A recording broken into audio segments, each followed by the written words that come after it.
कुरुक्षेत्र में immigration consultant की एक अहम बैठक हुई जिसमें प्रदेश भर से आए कंसल्टेंट्स ने हिस्सा लिया। बैठक में कई अहम मुद्दों पर चर्चा हुई, लेकिन मीटिंग में दो मुद्दे काफी अहम रहे, जिसमें कंसल्टेंट्स ने आईलेट सेंटर खोले जाने और लीगल इलीगल कंसल्टेंट्स को लेकर विचार किया। इस मौके सभी इमिग्रेशन कंसल्टेंट्स ने सरकार से गुहार लगाई कि अनलॉक की इस प्रक्रिया में उनके सेंटर्स भी खोले जाएं, ताकि वे अपने काम को सुचारू रूप से चला सके। सेंटर्स के बंद होने से उन पर अतिरिक्त बोझ पड़ रहा है। उन्होंने कई तरह की दिक्कतों का सामना करना पड़ रहा है, जिनमें उन्हें सेंटर्स का रेट और स्टाफ की सैलरी सहित अन्य खर्चों को वहन करने में दिक्कतों का सामना करना पड़ रहा है। लॉकडाउन के चलते सभी सरकारी और गैर सरकारी शिक्षण संस्थान सरकार ने बंद कर दिए थे, लेकिन अब अनलॉक प्रक्रिया शुरू हो चुकी है और धीरे धीरे संस्थान खुलते जा रहे हैं। लेकिन अभी आईलेट्स सेंटर जो हैं उनकी क्लासेस शुरू करने की सरकार ने अनुमति नहीं दी है, जिसके चलते इमिग्रेशन कंसल्टेंट्स को काफ़ी दिक्कतों का सामना करना पड़ रहा है। आज इसी कड़ी में इमिग्रेशन कंसल्टेंट्स की एक कुरुक्षेत्र में मीटिंग बुलाई गई, जिसमें विभिन्न मुद्दों पर चर्चा की गई। इसमें क्या क्या चर्चा हुई, हमारे साथ जानकारी देने के लिए मौजूद हैं प्रदीप बलियान जी, जो वेस्टर्न ओवरसीज़ के मालिक भी हैं। तो आइए जानते हैं प्रदीप जी, आज इस मीटिंग में क्या क्या चर्चा हुई। देखिए जी, पूरे हरियाणा से डिफरेंट सिटीज़ से कंसल्टेंट्स आज आए हुए थे। एजुकेशन कंसल्टेंट जो आइल्स में डील करते हैं, पीटी में डील करते हैं, स्टूडेंट वीज़ा में डील करते हैं। तो जैसे गवर्नमेंट ने अनलॉकिंग प्रक्रिया तो स्टार्ट कर दी है, लेकिन कोचिंग सेंटर अभी स्टार्ट नहीं हुए हैं। तो पिछले 5 महीने से हमारे सेंटर्स बंद पड़े हैं। तो हमारी कोशिश थी कि आज हम सारे कंसल्टेंट इकट्ठे होके आपके चैनल के माध्यम से हम बताएं गवर्नमेंट को कि जी हम भी बैठे हैं यहाँ पे, हमारे भी परिवार हैं, हम गवर्नमेंट को जीएसटी देते हैं, हम टैक्स पे करते हैं, हम जॉब देते हैं, हम बच्चों को अब्रॉड भेजते हैं, वहाँ से रिवेन्यू आता है, जीडीपी में हमारा योगदान है। तो लेकिन गवर्नमेंट हमारी सुन नहीं रही है। तो मैं चाहूँगा जी कि आपके माध्यम से गवर्नमेंट तक ये बात पहुँचे कि हज़ारों लाखों स्टाफ जो घर बैठे आज की डेट में, आईएएस फैकल्टी, काउंसलर जो घर बैठे हैं, जो जॉबलेस हैं, तो वो एक प्रॉब्लम है। फिर जो हमारे सेंटर्स हैं उनके रेंट बहुत ज़्यादा हैं, तो रेंट लैंडलॉर्ड हमें परेशान कर रहे हैं, क्योंकि इनकम कोई है नहीं, लेकिन लैंडलॉर्ड को अपना क्या नाम है रेंट टाइम पे चाहिए। तो ये इश्यूज़ हैं, तो इन इश्यूज़ के लिए हम इकट्ठे हुए थे। एक तो ये इशू था। सेकेंडली एक हरियाणा गवर्नमेंट की वेबसाइट पे आया लीगल इलीगल एजेंट्स को लेके। तो मैं आपके चैनल के माध्यम से अगेन बोलना चाहूँगा गवर्नमेंट को कि जी हमें भी लाइसेंस दिया जाए। जितने भी कंसल्टेंट स्टूडेंट वीज़ा कर रहे हैं, इनके लिए कोई भी किसी भी तरीके का कोई लाइसेंस नहीं है, किसी भी तरीके का। आप अपनी कंपनी फॉर्म करो और अपना स्टूडेंट वीज़ा स्टार्ट कर सकते हो। लेकिन हाँ, अगर आपने कोई वर्क वीज़ा करना है तो आपको क्या नाम है लेबर मिनिस्ट्री से आपको लाइसेंस चाहिए, लेकिन स्टूडेंट वीज़ा कंसल्टेंट को नहीं चाहिए। लेकिन फिर भी एक लिस्ट जारी हुई थी, उसमें लीगल इलीगल एजेंट्स की बात हुई है।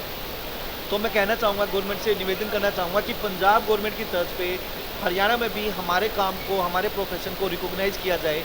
आप हमें भी लाइसेंस दे सकते हैं।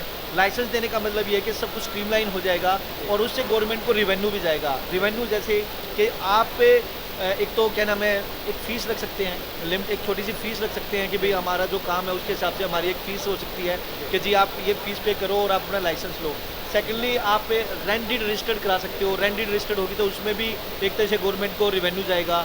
इसके अलावा जब सब कुछ स्ट्रीमलाइन हो जाएगा तो कोई भी कबूतरबाजी नहीं करेगा, कोई भी फेक काम नहीं करेगा, क्योंकि उसके पास लाइसेंस है। कोई भी लाइसेंस अगर अपने लाइसेंस को बचाने के लिए इलीगल काम करने की कोशिश नहीं करेगा।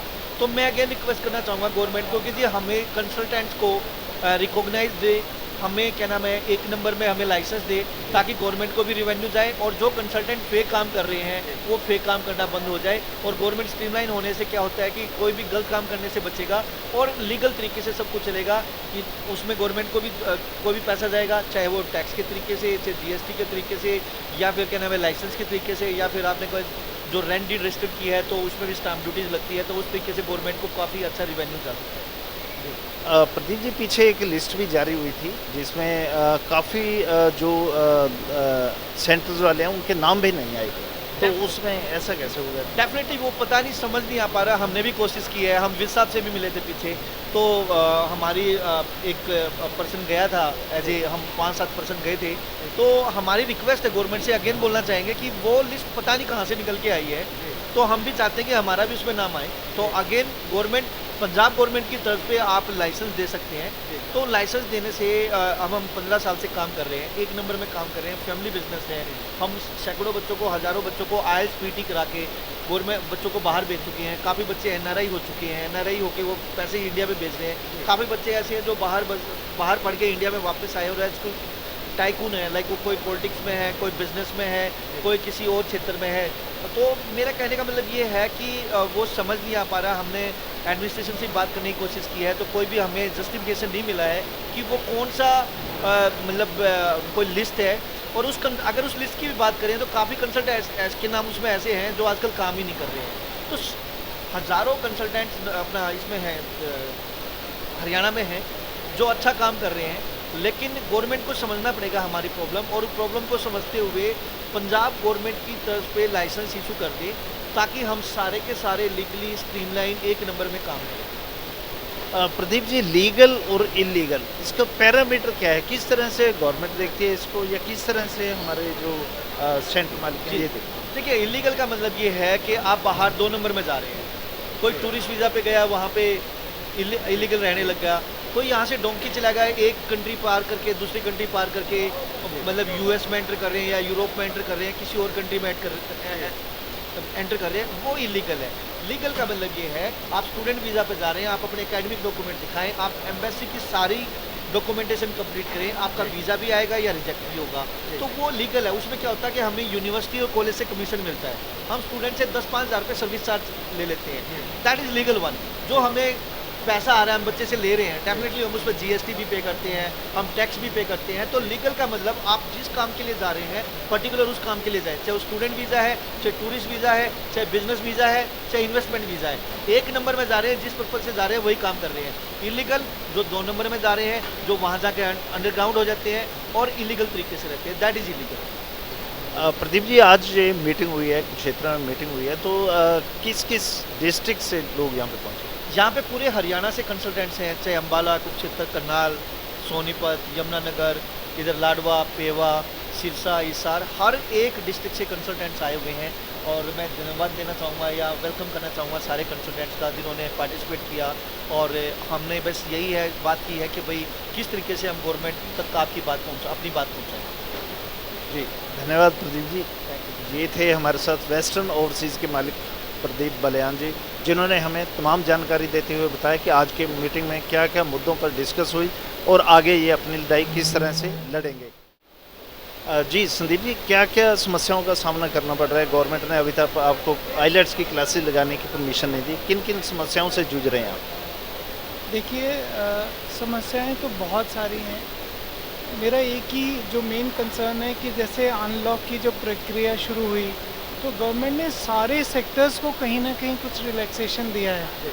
बट अगर हम बात करें इंस्टीट्यूट्स को लेके, उस तरफ ध्यान नहीं गया। जैसे एक एग्जांपल है कि अभी बस में करीबन पहले 22 बंदे अलाउड थे, फिर 30 हुए, अब शायद 40 से 50 बंदे भी अलाउड हैं। तो अगर एक बस में 50 लोग बैठ सकते हैं और बस की सैनिटाइजेशन और जो सिस्टम है वो आपको पता ही है, तो अगर एक प्राइवेट इंस्टीट्यूट से जो कि इतना सारा कंट्रीब्यूशन करते हैं, जैसे हम लोग आयल सेंटर है, हम बच्चों का भविष्य बनाते हैं, जो भी +2 के बाद एस्पिरेंट्स होते हैं या ग्रेजुएशन के बाद या पोस्ट ग्रेजुएशन के बाद जो भी बाहर जाना चाहते हैं, तो वो सारा इंडस्ट्री ऑलमोस्ट ठप पड़ा है। क्योंकि गवर्नमेंट ये MHA सेंटर की गाइडलाइंस हैं, सेंटर की गाइडलाइंस में हमें स्कूल्स के साथ ही देखा जा रहा है, बल्कि ऐसा नहीं है। हम लोग बहुत रिस्पॉन्सिबल लोग हैं। हम MHA की हर गाइडलाइन इन टर्म्स ऑफ कोविड-19 जो प्रिकॉशनरी मेजर्स हैं, हम उसको एहतियार करने के लिए, उनको फॉलो करने के लिए तैयार हैं। और अगर गवर्नमेंट हमें कहती है कि आप 50% कैपेसिटी में भी एक क्लास में मान लीजिए 20 बच्चे आते हैं, अगर आप 10 बच्चे भी पढ़ाएं तो हम उसके लिए भी तैयार हैं। उसके कुछ रीज़न्स हैं कि हमारे भी बहुत खर्चे हैं, बहुत सारे लोगों की एम्प्लॉयमेंट जुड़ी है, और हमारे टीचर्स हैं, हमारी फैकल्टीज़ हैं या और जो सपोर्टिंग स्टाफ है वो पिछले 5 महीने से घर बैठा है और जब बच्चे ही नहीं आएंगे तो रेवेन्यू नहीं जनरेट होगा। So these are the problems. और सबसे बड़ी बात है बहुत सारी चीज़ें रेंट पे होती हैं, बिल्डिंग्स, तो वो रेंट में मालिक को तो रेंट देना ही है, उनका रेंट तो रोक नहीं सकते। सो ये ऑलमोस्ट डेथ और सर्वाइवल का क्वेश्चन है कि अगर गवर्नमेंट ने हमें कुछ सपोर्ट नहीं किया तो आने वाले 2-3-4 महीने में this industry is going to face lot of problems. Sandeep ji, क्या चाहते हैं आप गवर्नमेंट से, किस तरह से वो काम शुरू करे गवर्नमेंट को? हम सिर्फ गवर्नमेंट से ये चाहते हैं कि गवर्नमेंट हमारे सेक्टर की तरफ भी ध्यान दें। Whatever the government says we are ready to follow all those guidelines, because ये जो +2 के बाद या ग्रेजुएशन के बाद बहुत सारा बच्चा हम बाहर भेजते हैं और बाहर भेजने से हम लोग बहुत सारा रेवेन्यू गवर्नमेंट को देते हैं, हम लोग बहुत सारे NRI क्रिएट करते हैं, हम बहुत सारा कंट्रीब्यूशन है हमारा, लेकिन हमारी इंडस्ट्री की तरफ कुछ अलग निगाहों से ही देखा जाता है। There is lot of serious and genuine people who are doing this, so we need this support from the government that our IELTS centre should open so that हमारे भी बीवी बच्चे हैं और हमारे जो स्टाफ है उनकी भी घर की रोटी चलती है। So all those things are there. We want कि हमारे ये सेंटर्स खुलें और सबसे इम्पॉर्टेंटली जो बच्चा एक एम लगा के बैठा है करियर की मुझे बाहर जाना है, तो हम उसको जेन्युइनली उस बच्चों के सपने साकार करें और उसमें सपोर्ट करें। अमन जी, किस किस तरह की समस्याओं का सामना करना पड़ा है आपको, क्योंकि अभी तक सरकार द्वारा कोई जो निर्देश हैं जारी नहीं किए गए IELTS सेंटर खोलने के लिए या क्लासेस लगाने के लिए? देखिए सर, जैसे हम स्टूडेंट वीज़ा में डील करते हैं, जो बच्चे बाहर जाते हैं ऑस्ट्रेलिया कनाडा स्टडी के लिए अब्रॉड, तो वो हमारा सेंटर है और साथ ही साथ हम IELTS PT की कोचिंग देते हैं। तो जैसे अब कोविड-19 की वजह से हर बिजनेस पे काफ़ी इफ़ेक्ट पड़ रहा है, गैदरिंग हम नहीं कर सकते, लेकिन गवर्नमेंट ने काफ़ी सेक्टर में छूट दी है कि गैदरिंग आप कर सकते हैं, लेकिन हमारा जो एजुकेशन सेंटर है उसमें ऐसी कोई छूट नहीं मिली हमें। तो इस वजह से हमें काफ़ी प्रॉब्लम आ रही है, क्योंकि हमारे जो स्टाफ है उनको जॉब नहीं मिल रही है। काफ़ी एम्प्लॉई हैं जिनको हम ऑफिस में नहीं बुला सकते, और साथ ही साथ जो स्टूडेंट बाहर जाना चाहते हैं, कोचिंग लेना चाहते हैं, तो उनको भी काफ़ी प्रॉब्लम आ रही है, क्योंकि जो बच्चे ट्वेल्थ कंप्लीट किए तो वो घर पे बैठे हुए हैं और अपनी कोचिंग वगैरह नहीं दे सकते। और इसमें कुछ लीगल और इलीगल की भी प्रॉब्लम आ रही है। जो हमारी लाइन है उसमें काफ़ी इलीगल तरीके से बच्चे बाहर जा रहे थे, तो अभी पीछे न्यूज़ में भी काफ़ी चीज़ें आई हैं। लेकिन जो लीगल तरीके से काम करते हैं उसके लिए भी हरियाणा गवर्नमेंट ने कुछ ऐसी फैसिलिटी नहीं दी है कि जिससे हम बिना किसी प्रॉब्लम के अपना काम कर सकें। तो गवर्नमेंट से मैं यही कहना चाहता हूँ कि हमें लाइसेंस वगैरह जैसे पंजाब में उस तरीके की फैसिलिटी दी जाए, ताकि बच्चों को भी कोई प्रॉब्लम ना आए जो लीगल तरीके से बाहर जाना चाहते हैं। जो ऐसे बिजनेसमैन है या कंसल्टेंट है उनको भी ऐसी प्रॉब्लम ना आए जिससे उनकी हरासमेंट हो और इस तरीके की फ्यूचर में दिक्कत आए। मलिक साहब, जैसा कि अभी मीटिंग में भी डिस्कस हुआ कि काफ़ी क्या मैं बोलूँ तो सभी लोग तैयार हैं कि पंजाब की तर्ज पर उन्होंने भी इन लोगों को भी लाइसेंस दिए। तो क्या यहाँ भी सभी लोग इस जो सिस्टम है इसको अपनाने के लिए तैयार हैं? देखिए सर, इसमें कोई डाउट नहीं है कि हम ये सिस्टम अपनाने के लिए रेडी हैं या नहीं। बिल्कुल हम रेडी हैं, क्योंकि हम गवर्नमेंट को लीगल टैक्स दे रहे हैं, लीगल तरीके से हम हर काम करते हैं, अच्छे ऑफिस बना के बैठे हुए हैं, रजिस्टर्ड ऑफिस है, ठीक है। तो लीगल करना गवर्नमेंट को ये बहुत ज़रूरी है, ताकि गवर्नमेंट को भी बेनिफिट हो सके और एज ए बिजनेसमैन हमारे ऊपर भी कोई हरासमेंट ना हो और माइंडलेस बर्डन ना रहे, क्योंकि हम जब हर काम लीगल करते हैं तो इलीगल का तो मैटर ही नहीं होता है। तो उसके लिए जो भी गवर्नमेंट बॉडी है, जो उनको उनकी फॉर्मेलिटी है, वो हम ऑलरेडी सारी चीज़ें कंप्लीट करके दे सकते हैं, उसमें कोई प्रॉब्लम नहीं है।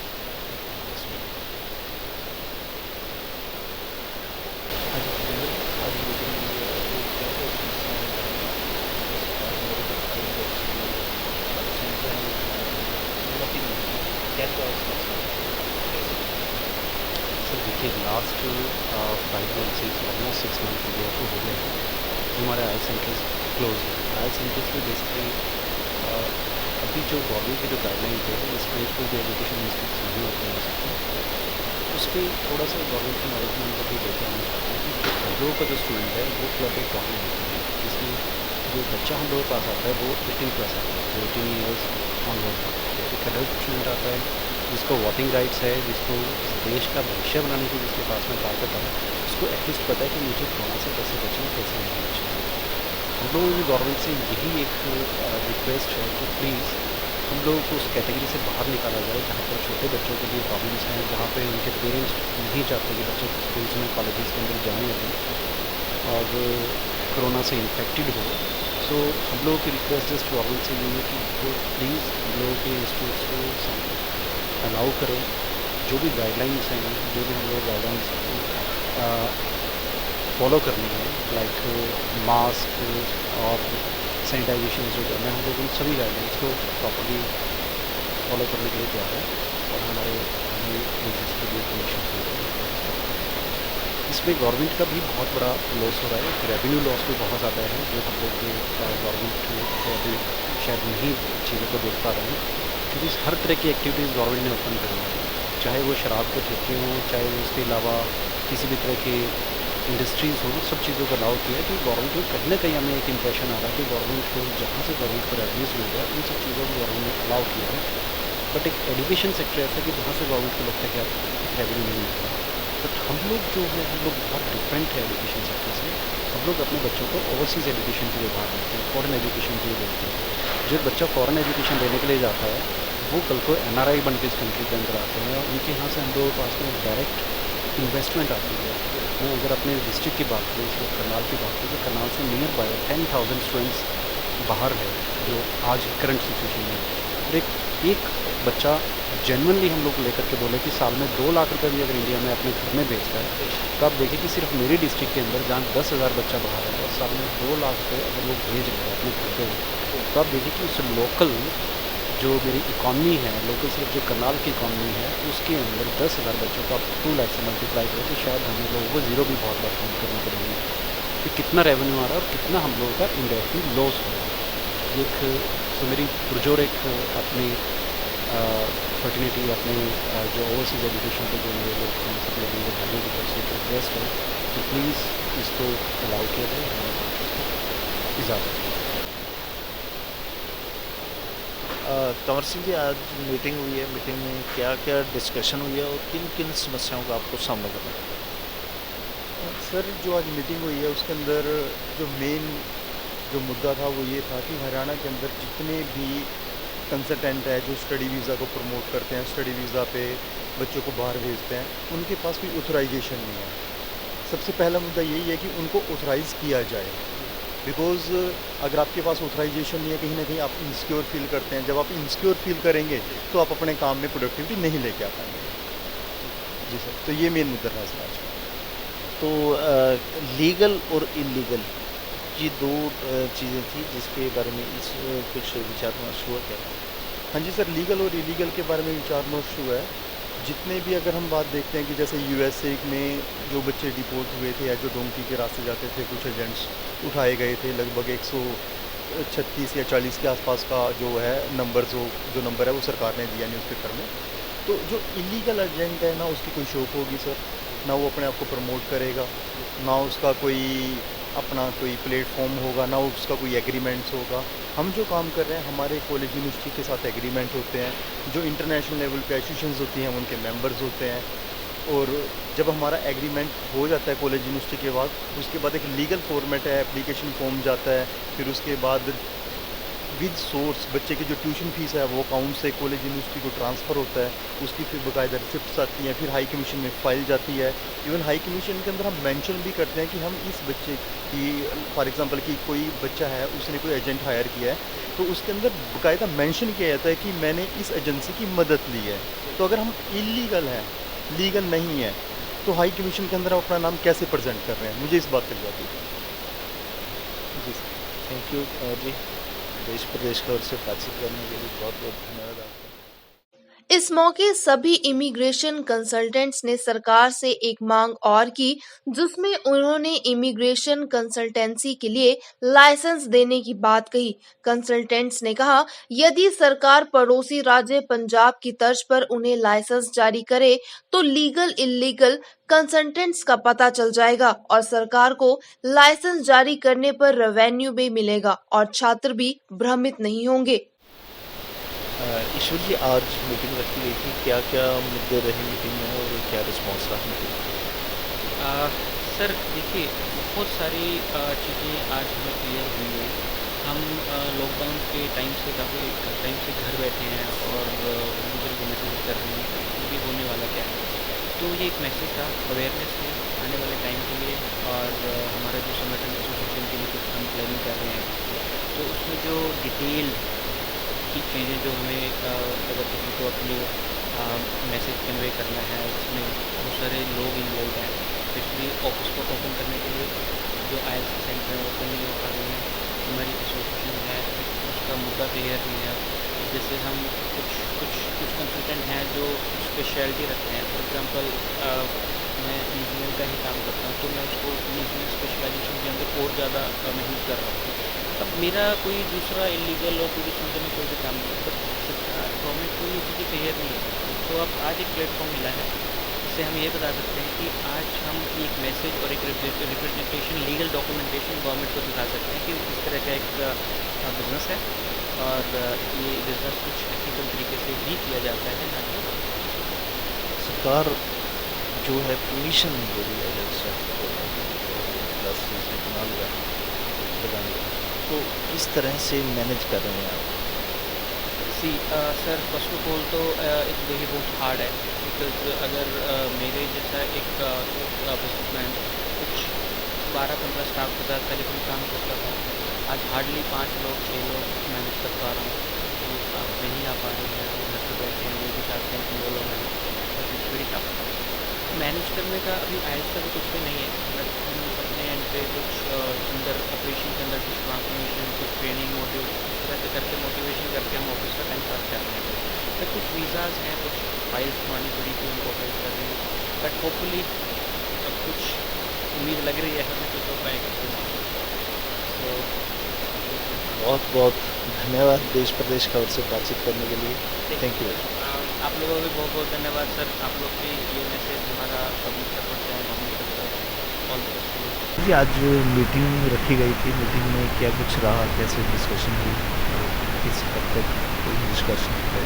सर बहुत बहुत धन्यवाद पहले तो आपके चैनल का पेश करते, और मैं सिर्फ ये कहूँगा जो हमारी मीटिंग हुई बहुत सक्सेसफुल हुई। इस मीटिंग में हमने एक निचोड़ निकाला है, जो भी देखो आजकल जो मेन मुद्दा चल रहा है कि कबूतरबाज। सर हम कबूतरबाज में नहीं आते, हम आते हैं एजुकेशन कंसल्टेंट, हम स्टूडेंट वीज़ा लगाते हैं। आज तक हमारी गवर्नमेंट को इस चीज़ के बारे में पता ही नहीं कि भी एजुकेशन कंसल्टेंट और कबूतरबाज में फ़र्क क्या है। जो हमारी मेन मीटिंग थी, हम सिर्फ अपने आप को अथोराइज़ करवाने के लिए आएगी, ताकि जैसे पंजाब में लाइसेंस है, हरियाणा में कोई लाइसेंस नहीं है, तो हम चाहते हैं कि भी हरियाणा में भी ऐसा कोई लाइसेंस दिया जाए। तो उसके लिए चाहे कोई एजुकेशन की लिमिट रखा जाए या कोई टेस्ट रखा जाए या कोई फीस है, तो हम देने के लिए तैयार हैं। जो हमारी मीटिंग रही आज की बहुत सक्सेसफुल रही है, इससे बहुत कुछ मिला है सीखने को और आगे बढ़ाने को। तो आज की मीटिंग में जो मेन मुद्दा था वो एक लीगल और इलीगल, तो उसमें क्या सर मेन मुद्दा देखो ये तो रहेगा। अब पिछले कई साल से पंजाब ने लाइसेंस दे रखा है कंसल्टेंट को वीज़ा लगाने के लिए, जबकि हरियाणा में कोई ऐसा लाइसेंस नहीं है। कभी भी कोई भी पुलिस वाला हमारे पास आता है, आके ये बोलता है कि आपके पास लाइसेंस है। हम सरकार से रिक्वेस्ट करते हैं सर कि हमें लाइसेंस दिया जाए, ताकि हम कह सकें भी हमारे पास लाइसेंस है और हम दिखा सकें सबके पास। हरियाणा गवर्नमेंट की तरफ से आज तक ऐसा कोई लाइसेंस है ही नहीं है। हम रजिस्टर्ड हैं, हमने जिससे भी जो भी गवर्नमेंट से रजिस्टर करवा रखी है अपने घर, बट उस चीज़ को वो लाइसेंस नहीं मानते, तो हम कहते हैं कि भी इसको लाइसेंस दिया जाए। सर इलीगल क्या होता है, हम करते हैं लीगल वीज़ा, स्टूडेंट वीज़ा होता है इलीगल, इसमें कोई इलीगल का चक्कर ही नहीं है।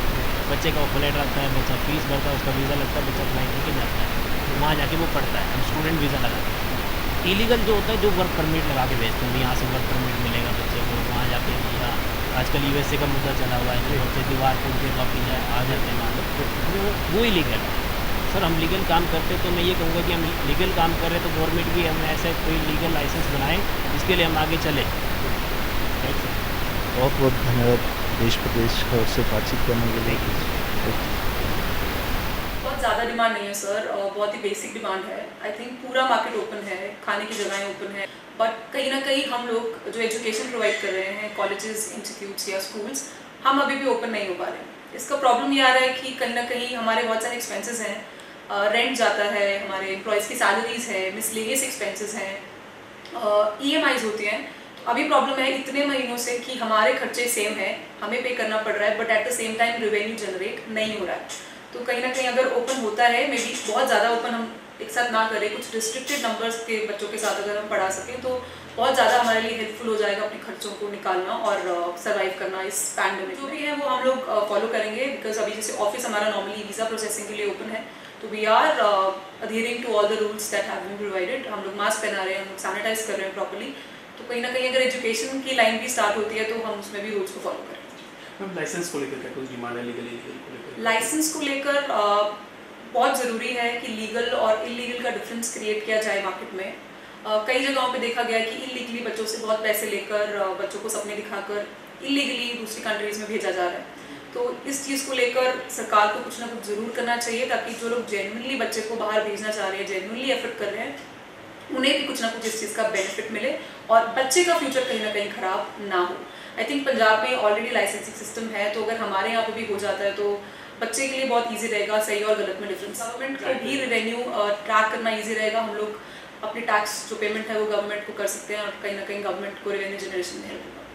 Thank you. आज कुरुक्षेत्र में इमिग्रेशन कंसल्टेंट्स की मीटिंग हुई, जिसमें काफ़ी मुद्दों पर चर्चा की गई। लीगल इलीगल कंसल्टेंट्स को लेकर भी चर्चा की गई और सरकार से कंसल्टेंट्स ने लाइसेंस जारी करने की भी मांग की।